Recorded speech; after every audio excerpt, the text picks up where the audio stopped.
Welcome to Real Estate in Real Time. I'm Woody Zimmerman here with Mark Skibowski of Remax Lakes. Welcome to the show. Good morning. How are you? Good morning. Doing well. Here we are. We're like smack dab in the middle of summer. Happy 4th of July. Happy 4th of July. Yes. Fireworks tonight. Yes. Boom, boom, boom. You guys are doing the simulcast or whatever where you sync that yes, stuff up. we do that. Yep, we do it every year and love You it. can see them from our house. Yeah. We're tuned to WRSW and we got the whole thing. Awesome. Love All it. going on. It's perfect. Fireworks on the lake. There's nothing better.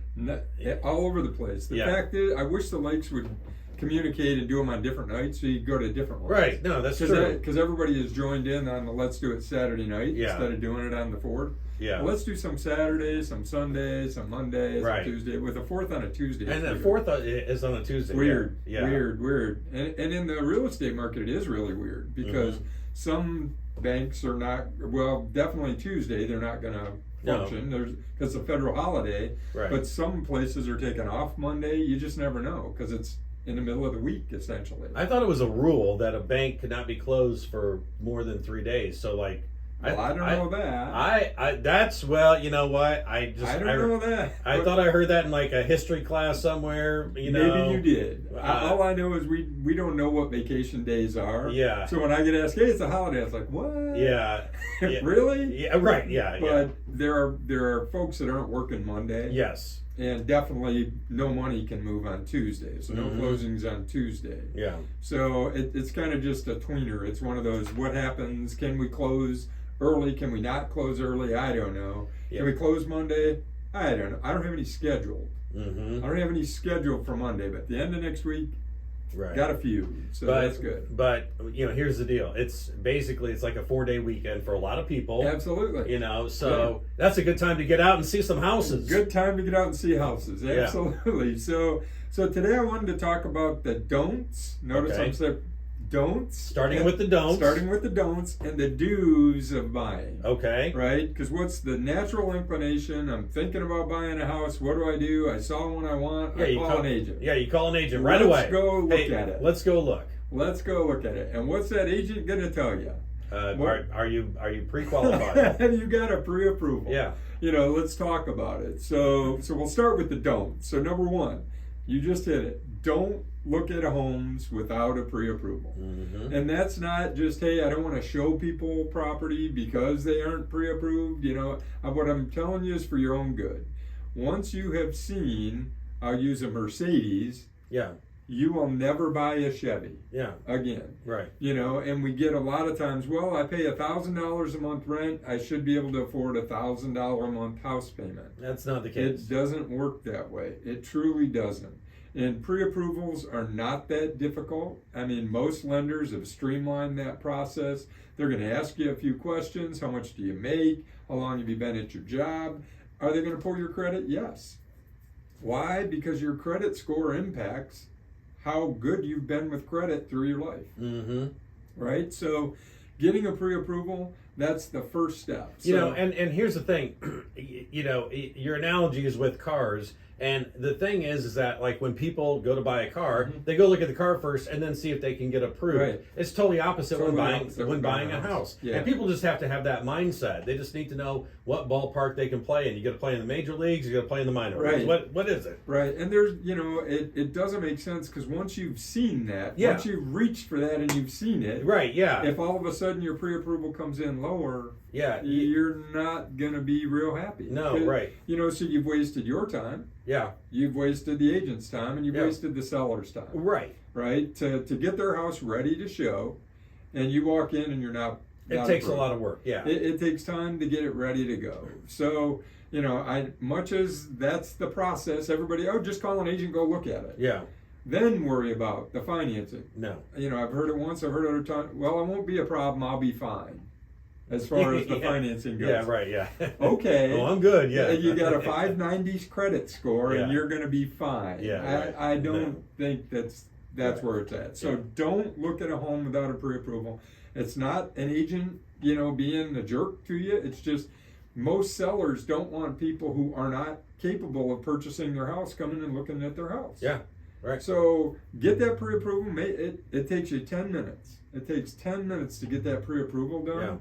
basically you have a conversation with the lender, and again, I always recommend a local lender. Yes. Have that conversation with the lender, get the pre-approval, and then go on and look at houses to your heart's content. If that's what you want to do, go to it if you want to do that. But that is definitely the first step. So don't look at a home without a pre-approval. Okay. Once you've got that pre-approval, don't take on any new debt. If you're thinking about buying a house, don't go buy another brand new car.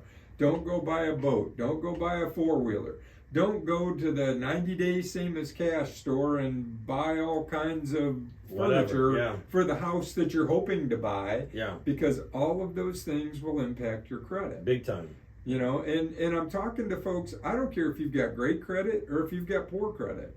The lender will run a debt to income ratio. Yeah. They check that to make sure. I mean, and I don't pretend to be an expert on it, but if you've got too much debt compared to your income, it's definitely going to impact not only how much you can buy, but what type of loan you can get, and ultimately the interest rate that you're going to pay on that loan. Yes. So once you've started the home buying process, don't go out and get any other credit. Yeah, very, very true. Yeah, very true. And after the break, we'll talk about a couple more don'ts, and then finally get to some do's. How's that? Sounds good. You're listening to Real Estate in Real Time.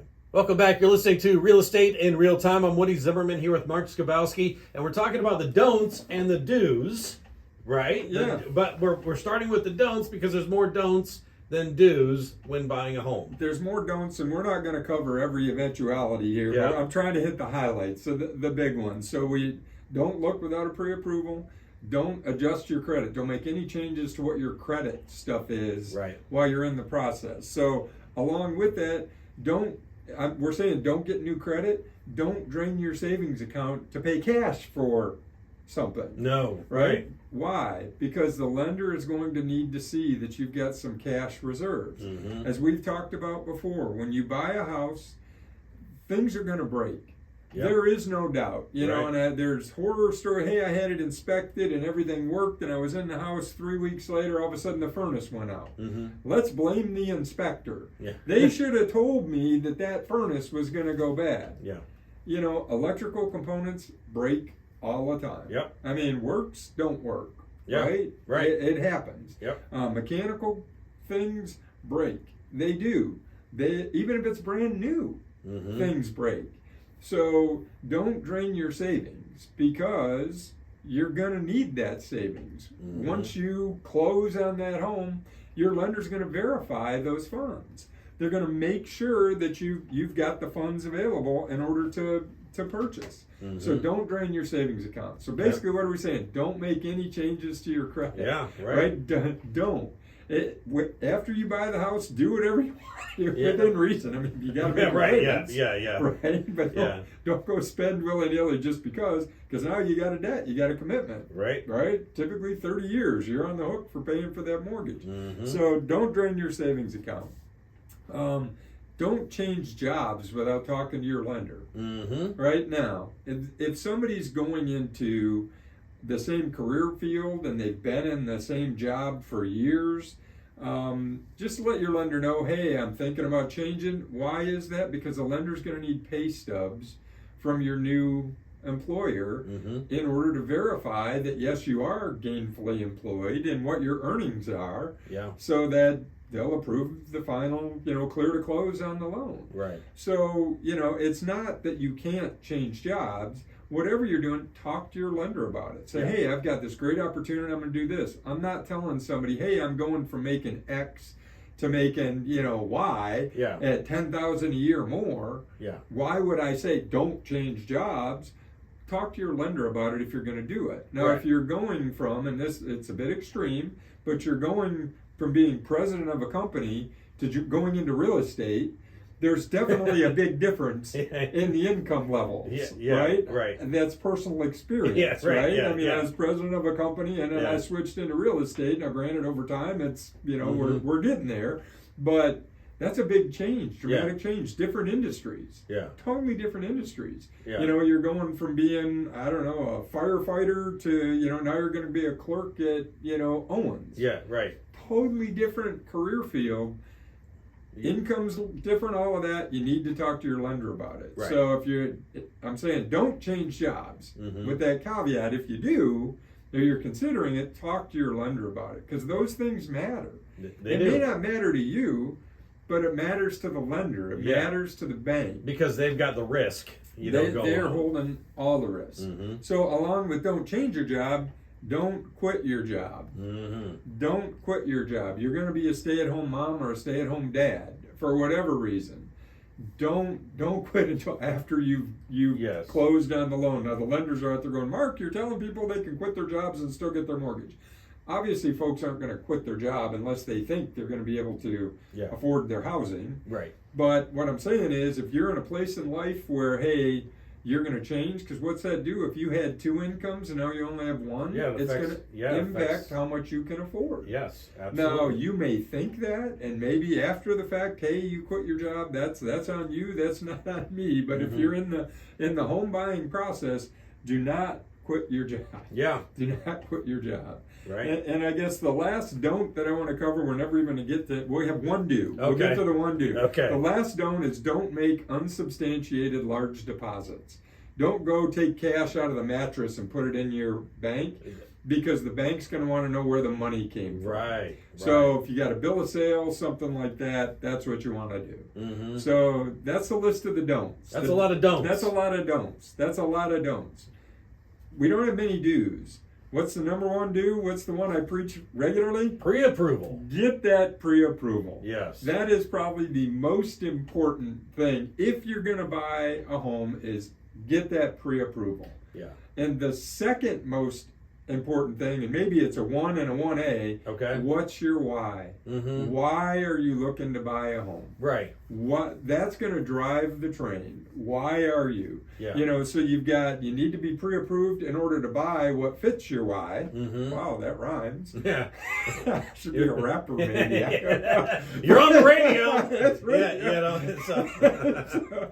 So you need to know what your why is, Yeah. and those two need to blend together. Right. So those are the do's. Get that pre-approval and know your why. Have a Mhm. list of things that make sense to you. This is why we're buying, and these are homes in an area with bedrooms, bathrooms, size, whatever the amenities are related to that house, they match your why. When you get all this stuff done, it's so much easier to call up an agent, build that rapport, and when they say, okay, what are you looking for? Right. I mean, and then you have answers as opposed to like, oh, I don't know. I kind of like, I kind of like this or kind of like that or Right. whatever. But then you have the answers to exactly what you're looking for. You focused your search. Okay, Absolutely. very good. Your contact information? Sure. Website, skibowskiteam.com. Phone numbers, 574-527-0660. Can email me at mark@skibowskiteam.com. And you might see him on the stage somewhere as a rapper as well sometimes.